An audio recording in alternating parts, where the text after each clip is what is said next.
Poštovane kolegice, poštovani Samo kolege. malo snima na stari. Dobro, hoću glasnije, znači.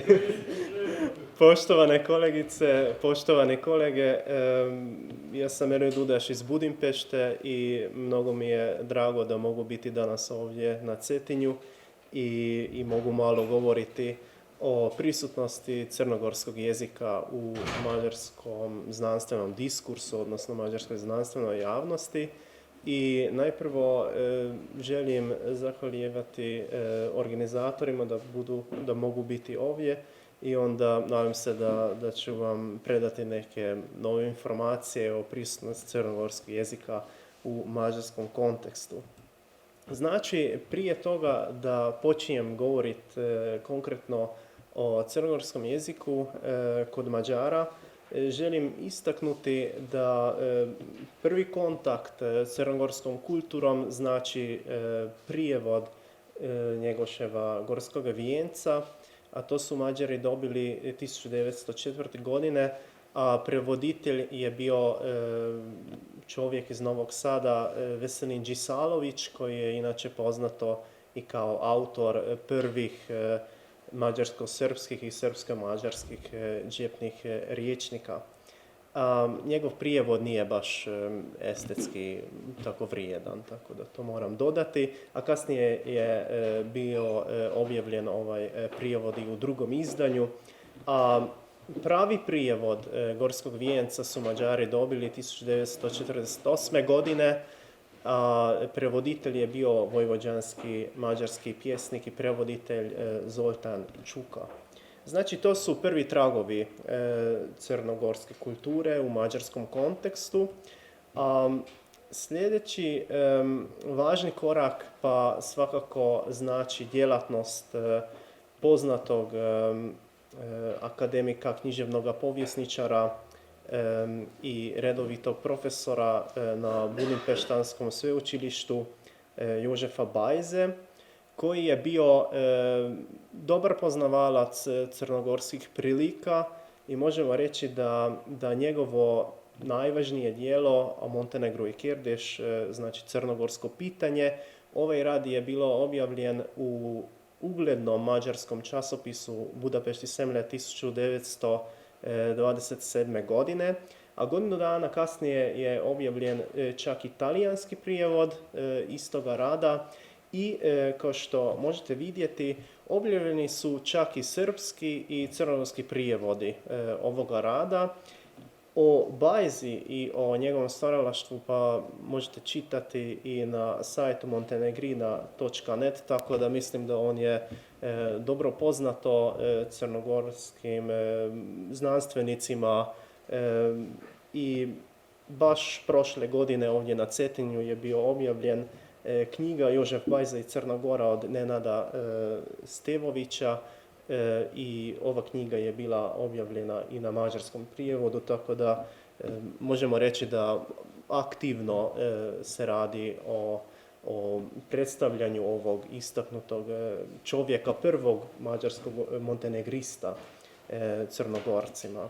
No, da govorim malo konkretnije i o ovom njegovom ključnom radu, znači Crnogorskom pitanju, mislim da profesor Bajza daje jedan dobar, iscrpan, sintetički pregled istorije, odnosno povijesti i aktualnog stanja Crne Gore. Ovaj rad karakterizira dobro poznavanje crnogorskih političkih, povijesnih prilika i moramo dodati da čak profesor Bajza je bio prvi koji je, mislim naravno među Mađarima, koji je pokazao na onu činjenicu da Crnogorci ne govore srpskim jezikom, nego oni imaju jedan poseban jezik što se razlikuje od srpskog jezika. Ako to postavi onaj povijesni kontekst, onda možemo reći da to je bilo dosta hrabreno, zato što da znamo da u Kraljevini SHS i poslije u prvoj Jugoslaviji se govorilo ne samo o srpsko-hrvatskom jeziku, tako da mislim da to je bilo dosta hrabro. No, znači to je bilo, možemo reći, veliki događaj, odnosno to su bili prvi kontakti, a naravno se ovaj diskurs o crnogorskom jeziku potpuno promijenilo poslije Drugog svjetskog rata. A naravno, u pozadini toga pa možemo nalaziti različite političke interese i različite, odnosno možemo čak reći to, da onu jezičku politiku koja je karakterizirala SFRJ. Tako da rezultat toga da se govori samo o srpsko-hrvatskom jeziku, to je naravno rezultat ovih činjenica.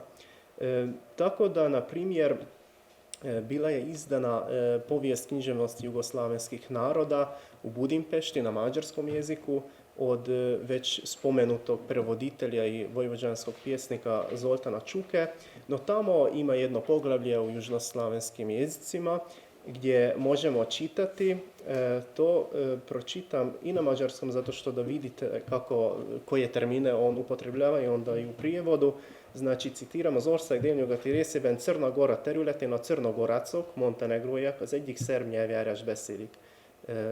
Kraj citata. Znači, na jugozapadnom dijelu zemlje, Jugoslavije, u Crnoj Gori, Crnogorci govore jedan srpski dijalekt. Znači, vidimo da to dobro odražava odnos srpsko-hrvatske dijalektologije do shvaćanja crnogorskih govora. Ne? Znači, da ih je zapravo su ujednačili srpskim jezikom. Istog pristupa imamo i u udžbeniku srpsko-hrvatskog jezika za Mađare. Znači, tamo ima jedno poglavlje opće informacije o srpsko-hrvatskom jeziku. Tamo možemo čitati, sad ću to citirati isključivo u prijevodu, znači većina stanovništva znači srpsko-hrvatski govori kao materinski jezik u 4 republikama Jugoslavije, u Srbiji, Hrvatskoj, Bosni i Hercegovini te Crnoj Gori. Znači, nigdje nije riječ o tome da bi se ovi jezici razlikovali međusobno, tako da to je dobar pečat onog razdoblja, ne možemo se čuditi takvim interpretacijama. Mislim da to je u ono vrijeme bilo potpuno normalno i možemo vidjeti da ova mađarska slavistička kultura baš je slijedila ona zbivanja koja su se vršila u Jugoslaviji. Naravno, promjene u ovom dostupu do ove teme uopće do promjena u dijalektološkom razmišljanju o štokavskom dijalektu, da kažem tako, štokavskom narječju, se dogodilo tek poslije raspada Jugoslavije, znači u 90. godinama. I ovdje moram spomenuti akademika, jezikoslovca, kroatista Ištvana Njomarka koji je umro prošle godine. No, on je bio prvi čovjek kod nas koji je pisao o crnogorskom jeziku.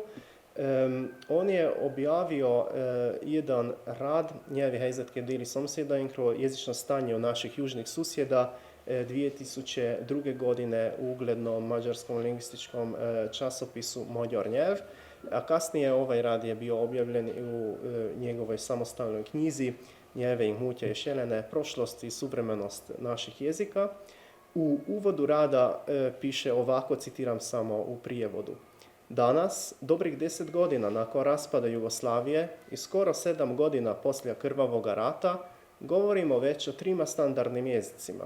O hrvatskom, srpskom, bošnjačkom, što više čak i o 4, o crnogorskom. Znači, profesor je to napisao 2002. godine kad crnogorski još nije bio prihvaćen kao standardizirani jezik.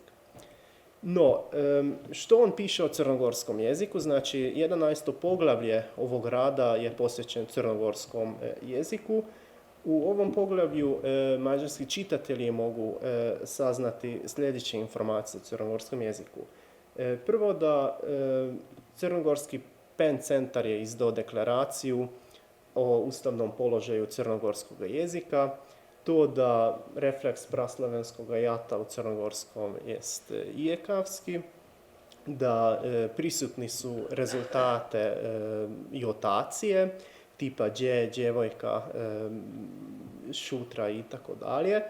Objavljeni su pravopis i gramatika crnogorskog jezika autora Vojislava Nikčevića, da crnogorski pravopis je fonološki i da ima dva nova slova š i ž.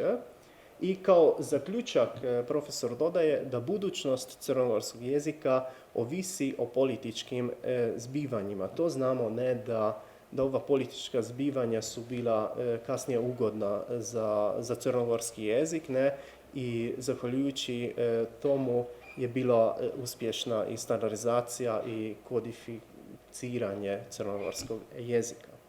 A kasnije se profesor vratio na tu temu, znači on ima jedan povijesni pregled hrvatskog i srpskog jezika na mađarskom jeziku, to je jedini povijest hrvatskog i srpskog jezika na mađarskom ikad. I tamo ima jedan uvodno poglavlje, uvod, pojmovi i procesi jezika i jezične politike, gdje on ponavlja one informacije o crnogorskom jeziku koje u onom spomenutom radu već napisao. A što je malo zanimljivo, da kad pa govori uopće u južnoslavenskim jezicima, onda navodi samo to da južnoslavenski jezici su hrvatski, srpski, bugarski, makedonski, staroslavenski, a mislim u prijašnjem poglavlju pa piše i o tome da ima i bosanski i crnogorski, tako da to je malo interesantno da on je zaboravio to i tamo napisati. No, to je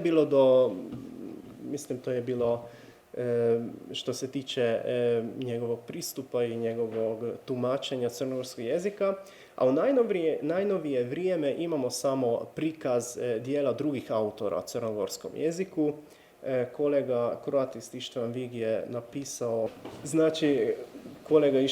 pisao o kodifikaciji crnogorskog jezika, riječ je o prikazu knjige jednog talijanskog autora, no ovaj talijanski autor ne prihvaća samostalnost crnogorskog jezika, nego govori o zajedničkom srpsko-hrvatskom jeziku, a kolega Vig je dodao kritiku da isto toliko možemo govoriti i o tome da srpsko-hrvatski ne postoji, tako da argumenti ovog talijanskog autora nisu baš na svom mjestu, tako da nisu baš, previše su politički motivirani, ne se nalaze i ne se temelje na lingvističkim činjenicama.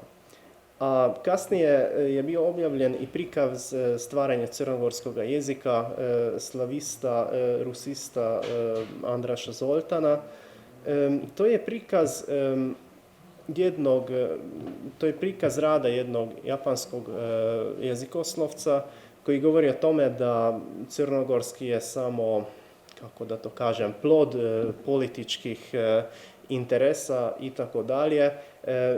U prikazu nije dodato nikakav komentar, tako da on samo napiše, odnosno prikazuje nekako je japanski jezikoslovac interpretirao postojanje crnogorskog jezika. I da dodajem i to da o crnogorskom jeziku je bilo nekoliko obavijesti i u svakodnevnoj štampi, u svakodnevnom tisku. Imate ovdje navodeno nekoliko ovih naslova, a moram reći da to su stvarno kratke obavijesti, tako da bez većih analiza i bez konkretnih informacija. I na kraju ja sam probao razmišljati što bi morali biti zadaci budućnosti. Znači, mislim da svakako bi trebalo jačati svijest o crnogorskom jeziku u mađarskom znanstvenom diskursu, jer još uvijek nekoji, čak i naši slavisti, misle da srpsko-hrvatski to je jedan jezik, ne? Tako da mislim da tragove one jezične politike su prisutne još i dan danas. A naravno, prvo bi to trebalo objasniti studentima slavistike, ne, koji su naši budući kolegi, da to nije baš tako. Onda naravno bi bilo dobrodošlo pročitati pregledne radove o crnogorskom jeziku i na mađarskom jeziku, jer toga nemamo, ne, od 10 godina. I mislim, i to treba istaknuti, da naravno i međunarodna suradnja s crnogorskim fakultetima i institucijama bi doprinijelo ovoj stvari. Tako da, hvala lijepa na pozornosti.